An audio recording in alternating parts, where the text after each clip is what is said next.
Welcome everyone, I'm Dennis Pittsenbarger. We are here in the center of SEMA Central, right at the 2015 SEMA show. Excuse me for that little goof up there. I'm excited because I got John Waraniak. I didn't even know what to do with myself. Sitting next to me, John Waraniak, VP of Vehicle Technologies from SEMA, and it's because I'm excited to ask you questions. The first one is, how does everything that is in your brain fit in that head? Because you have such a great career. So much of your career has been around technology. It's no wonder you're at where you're at in SEMA. But let's talk about that. Let's talk about technology and performance. Excellent. Well, thank you, buddy. I appreciate that. Well, as my wife Terry, my lovely wife Terry says, I'm kind of the Forrest Gump of the auto industry. Kind of been at the right place at the right time and different things. But this truly is the golden age of new performance. Look at the buzz around here. Whether it's gasoline, whether it's electric, whether it's hybrid, this is the cool stuff. There's no doubt about that.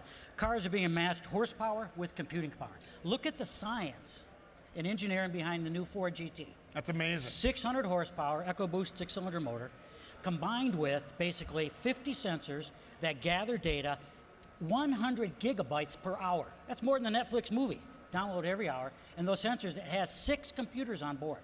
Most vehicles have maybe 1 control area network. Ford GT has 6, and those sensors generate basically 300 megabytes of information per second. That is amazing. That's killer. Well, you look at how far ahead of Ford is with that technology in the curve, because it's not going to slow down.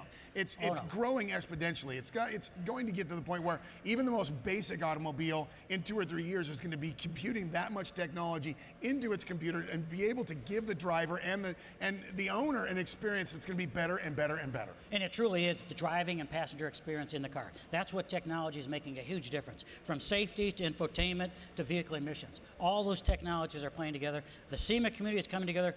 What's the impact of these technologies on my market, on my business? They need to know that. They come to SEMA to get that. And there's some things, I'll go back to the 70s, fuel ignition. What are we going to do about that? The industry could be over. Chris and I like to use a story. Headline says, does SEMA have 5 years left? That was the headline from 1971. And here we are in 2005, now 15. So Thank you for that. I appreciate. I deserve that. We're not going to edit that out. No, we're not. Because you get so wrapped up in the excitement and the buzz of SEMA. That's what it's all about. And talking about the alignment between the aftermarket and the automakers themselves, there's so much cool stuff going on. Look at June 14th, this past June. Chevy had one of the best days in racing. They won at Le Mans, they won at NASCAR, they won at IndyCar, they won at NHRA. Tell me Mark Royce and Jim Campbell weren't just happy as can be to come into the office that Monday. Oh yeah, that was a good day at the Bow Tie Club. Absolutely. Well, and look at Toyota. They got their first kiss at the Brickyard. Oh yes. First time they all knelt down, they kissed the bricks. Toyota's very first at the Brickyard, kissing the bricks. Talk about some of the things that you're going to be doing here at this year's SEMA, because the boards that you put together and the groups that you have talking to the people that are here at SEMA, it's not just about the cool products. Yes, I love to look at the cool products too. I love to go down New Product Alley. I love to see everything from north to south to outside. But this is a chance where you're really never going to see these groups of people together and let them really kind of open their playbook for you. Absolutely. I mean, you basically look, particularly the next generation, almost all of us with cars, particularly Gen Y and the millennials, they basically want cars that don't crash, devices that don't distract, and powertrains that don't pollute. So we put together a platform. Starting off today, we had vehicle dynamics experts. How does the vehicle ride and handling change when you modify the vehicle, and make sure you customize that vehicle with confidence and make sure it stays in compliance with all the regulations and does what the vehicle is intended to do. Tomorrow we got racing and performance. These are the rock stars of the industry. Yeah. Jim Campbell, David Wilson, David Parasak. They're going to talk about what's the future of motorsports and where's racing going. And then on Wednesday we have basically branding and design. Camilo Pardo, Troy Lee of Troy Lee Designs will be on your program Wednesday. These are basically the rock stars, literally the rock stars and artists that literally, if SEMA gives a car, or basically the automakers give a car a heart, SEMA gives that car a soul. You, the SEMA members, give that car a soul. These are the folks that design that into the vehicles. And then on Thursday, probably a real head-hurting session, vehicle electronics. How's that transforming the industry? Because just cars are going from standalone mechanical devices to smart devices, just like your phone, to connected smart devices. And cars are not computers on wheels. They're 5, 6, like we talked about the Ford GT, 5, 6 computers on wheels that have to talk to one another. Well, you look at the complexity, it has to be something that's understood from all levels, because as you put it, you have to have an aftermarket industry that needs to be able to take that technology and modify it in their own way. That's what makes SEMA SEMA, or at least the show. It's their ability to show off the product to make it that much better. I mean, I don't need to pull the line from BASF, but it's not the product, but they make it better. It's not the product, but they make it funner, whatever that might be. Exactly. You take the great chief engineers, look at a vehicle and say, don't put a mustache on my Mona Lisa. The car's perfect the way it is. Well, it's not perfect because you have to have a market size of 1. It's not mine till I make it mine, right? And that's what SEMA's all about. Look at all the different interpretations of what customization and personalization are. It may not be yours, but it may be someone else's. That's what SEMA does and keeps that continuity, that DNA of customization alive in the market. Well, lastly, let's talk about the film fest that you and I were at, the Automotive Film Fest. That was one of the greatest ways to let people really explore their love for the automobile, because it was everything from, you know, the guys from Cuba to the guys in the vans, I mean, to the drive-in theaters. It's something that I think is a real lost art, is to tell that story, and we had a great time doing that. It was fun. I mean, you were as the MC, it was fantastic. We were in the Motor City back in June, and basically, if you take the whole condensation and take SEMA and boil down, SEMA makes you smile. When that happened in the Motor City, thanks to Camilo Pardo and the folks from Automotive Film Fest, it was a celebration of the car. Yeah. And probably more importantly, the celebration of the intersection of what I'll call cars and car culture. And as you mentioned, the folks that came from Cuba, and Cuba opening up the diplomatic relations and trade negotiations with Cuba, there are 60,000 classic U.S. cars down there that can be retrofitted with new technology, and the governments, U.S. and Cuba, want to keep those vehicles there and use them as a tourist attraction. What a great opportunity for the SEMA community. That would be, would be. You know, I always try to look at guys like you, and I dig for questions within my own mind. Okay. Because I feel like you're a guy that has the crystal ball. Maybe not the all-knowing crystal ball, but I know that you have, somewhere deep within your office at SEMA, you have a crystal ball that you see where technology is going. As you've mentioned, whether it's gas, electrical, or diesel, whether it's, you know, connectivity to cars. What's going to be, in your opinion, something that is going to set someone apart in the future, say the next 5, 10, or 15 years in the automotive industry? It's the lifestyle. And I think, again, SEMA's an auto show, no doubt about it, largest on the planet, but it's an automotive lifestyle show.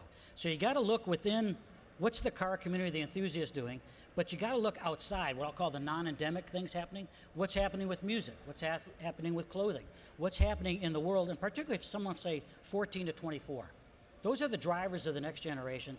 They're going to define what's cool. Back in our generation, it might have been Steve McQueen, Peter Fonda, who I love, Travis Pastrana. They all have their different definitions of cool. What's that next generation cool? So I look for that. And being based in Detroit, I get a chance to meet with the automakers, see what's going on, particularly the auto shows. And you see what's hot and what's not, what's a hit, what's a miss. And you start formulating opinions of, hey, that's probably going to take off. And that's what I put into, I don't know if it's a crystal ball, but it's a whiteboard I have in my office. Kids draw on it, things like that. And the ideas come up from there. And then it's just plain dumb luck. So how are we going to make young people know how important the automobile is? Because I've seen a lot of studies that say, you know, when I was 12, I got my first car. By the time I was 14, I was on my third car. I was 15 the day my birthday came. I had my permit and I had my license the same day. and I am a part of this industry, and that's why I'm standing up here with you.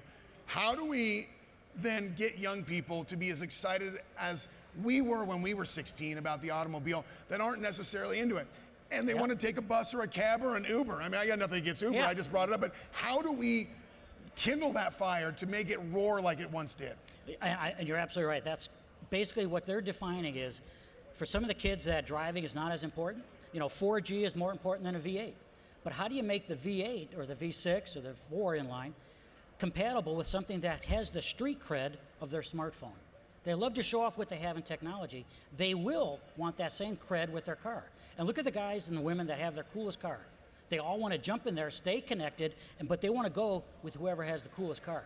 You're not seeing it as much, but I think you're going to see it morph into more of what they'll define is the cool car. Maybe it's a 6-seat sports car. I don't know. Maybe it's a combination of a hybrid. Maybe it's electric. I don't know. Did you just say 6-seat sports car? Absolutely. And actually, Clemson University has one over there if you go take a look at it.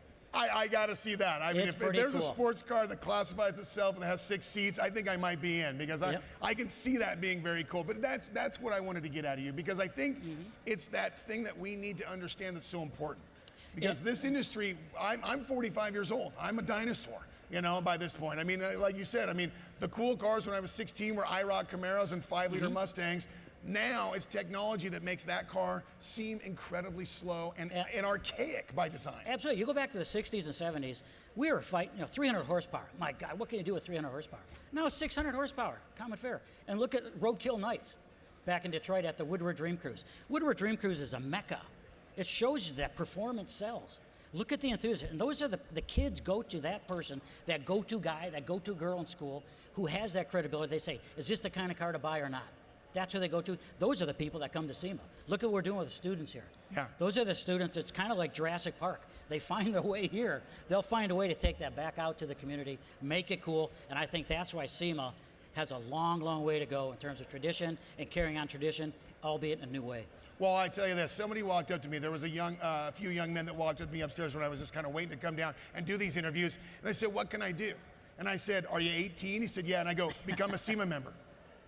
Go be a SEMA member, because guess what? It's 2015. Yes, I know it's 2015. But you know what? When it's 2045, they're going to go, well, how long have you been a SEMA member? 30 years. Wow. Because if you start now and you kindle that fire now, when we're long and gone and in the dirt, these guys will be standing up here making sure this industry is alive. They're going to say, hey, I remember I saw these two guys on an interview. I don't remember their names, but they were talking about it, and here we are, 2045. And here we are. John Waraniak, so great to have you up here. You're the best. Like I said, I don't know how, everything that you've done, you are truly the Forrest Gump of the automotive world. I wish I've only experienced half of what you've done. This is SEMA Central right here, 2015 SEMA show. My friend John Waraniak, I hate to even end this interview, but we have to. We'll see you soon. Thanks, buddy.